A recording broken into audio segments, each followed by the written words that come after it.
Hello friends, welcome to my channel. Satya అడ్డు తొలగించాలనుకున్న రుద్ర ఇదంతా ఎలా జరిగిందో మనం ఈ వీడియో తెలుసుకుందాం. ఇంకా క్రిష్ ఒక కర్ర పట్టుకొని బావ వెనుక పరిగెడుతూ ఉంటాడు. మళ్ళీ అలా అంటావా, చెప్పు చెప్పు అని బెదిరిస్తూ ఉంటాడు.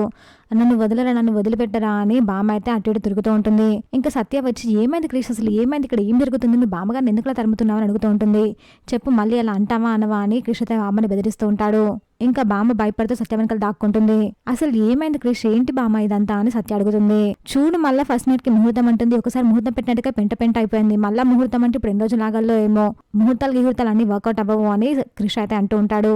సరే సరే, నీకు ముహూర్తం ఒక్కటి వద్దు కదా, అంతే కదా, ముహూర్తం వద్దు అంతే కదా, సరే మీ ఇష్టం వచ్చినట్టు చేసుకోండి అని బామ్మ అంటుంది.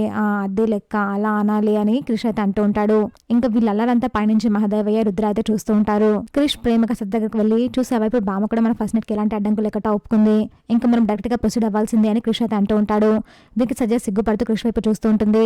మరోవైపు రుద్ర మహాదేవ్ అయితే ఇలా అంటుంటాడు. ఈ కుందేలు పిల్ల ఎప్పటికైనా మనకు అడ్డంగానే ఉంటుంది నాన్న, ఈ అడ్డు ఎట్లా మనం తొలగించుకోవాలి, అప్పుడు మనకు లైన్ క్లియర్ అవుతుంది అని రుద్ర అయితే అంటూ ఉంటాడు. దీనికి మహాదేవయ్య ఆలోచిస్తూ ఉంటాడు. మరోవైపు క్రిష్ సత్య వైపు ప్రేమగా చూస్తూ ఉంటాడు. సత్య కూడా అలాగే చూస్తూ ఉంటుంది. ఈ కుందేలు పిల్ల అడ్డు తొలగించాలంటే ఏం చేయాలో ఆలోచించాలి నాన్న అని రుద్ర అయితే అంటూ ఉంటాడు. చూసాగా ఫ్రెండ్స్, మీరు ఏం జరగబోతుందో ఇలా అప్డేట్స్ కోసం మా వీడియోకి లైక్ చేసి ఛానల్ సబ్స్క్రైబ్ చేసుకోండి.